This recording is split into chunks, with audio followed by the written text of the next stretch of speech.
রাজ্যে বাড়ছে ধরা পড়া বাংলাদেশি অনুপ্রবেশকারীর সংখ্যা। বাংলাদেশে পাঠানোর আগে তাদের রাখার জন্য তৈরি হচ্ছে হোল্ডিং সেন্টার।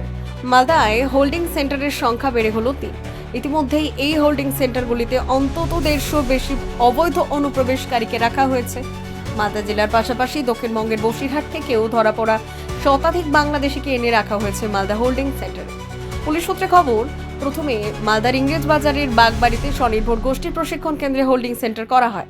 এরপর পুরাতন মালদার নারায়ণপুরের জলঙ্গা মাঠে ফ্ল্যাট সেন্টারে দ্বিতীয় হোল্ডিং সেন্টার চালু করেছে প্রশাসন। এর পাশাপাশি আজ মালদার বামনগোলা থানার পাকুয়াহাট কর্মক্ষেত্রে জেলার তৃতীয় হোল্ডিং সেন্টার চালু করা হয়। ইতিমধ্যে মালদা জেলায় ধরা পড়া বেশিরভাগ অবৈধ বাংলাদেশি অনুপ্রবেশকারীকে পুশব্যাক করেছে প্রশাসন। ধাপে ধাপে বাকিদেরও হোল্ডিং সেন্টার থেকে পাঠানো হবে বলেছে বাংলাদেশে। আর ভারত বাংলাদেশ সীমান্তবর্তী জেলা মালদায় বাংলাদেশি অনুপ্রবেশকারীদের ধরতে ইতিমধ্যেই সক্রিয় প্রশাসন। ইতিমধ্যে জেলায় বেশ কিছু বাংলাদেশি ধরা পড়েছে। ভবিষ্যতেও মালদা এবং অন্যান্য জেলায় ধরা পড়া অনুপ্রবেশকারীর সংখ্যা বাড়তে পারে। এই ভাবনা থেকেই সীমান্তবর্তী জেলা মালদায় হোল্ডিং সেন্টারের পরিকাঠামো বাড়ানো হয়েছে বলে জানিয়েছেন জেলা পুলিশ সুপার অনুপম সিং। অন্যদিকে জেলায় বা রাজ্যে যারা বেআইনি অনুপ্রবেশ করেছেন, বাংলাদেশি হয়েও এতদিন এই রাজ্যের সুযোগ সুবিধা ভোগ করেছে, তাদের প্রত্যেককে বাংলাদেশে ফেরত পাঠানো হবে বলে জানিয়েছেন মালদা বিধানসভার বিজেপি বিধায়ক গোপাল সাহা। সংবাদটি নিবেদন করছেন স্বস্তিলোক উৎসব ভবন, গঙ্গারামপুর, দক্ষিণ দিনাজপুর।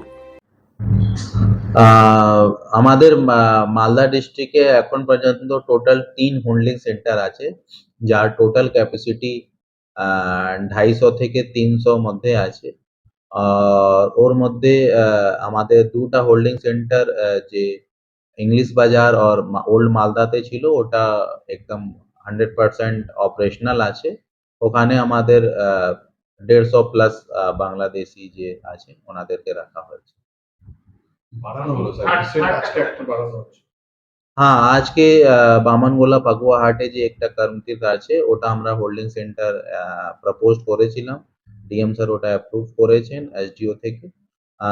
আমরা ফিউচার প্ল্যানিং রেখে আমরা হোল্ডিং সেন্টার রেখেছি, যাতে যদি ফিউচারে আমাদেরকে দরকার হয় তাহলে আমরা দেন এন্ড দেয়ার হোল্ডিং সেন্টার পেতে পারি।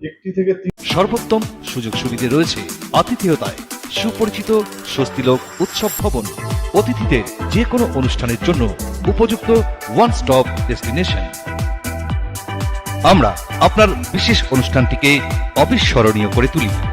স্বস্তিলোক উৎসব ভবন, শিববাড়ি রোড, গঙ্গারামপুর, দক্ষিণ দিনাজপুর।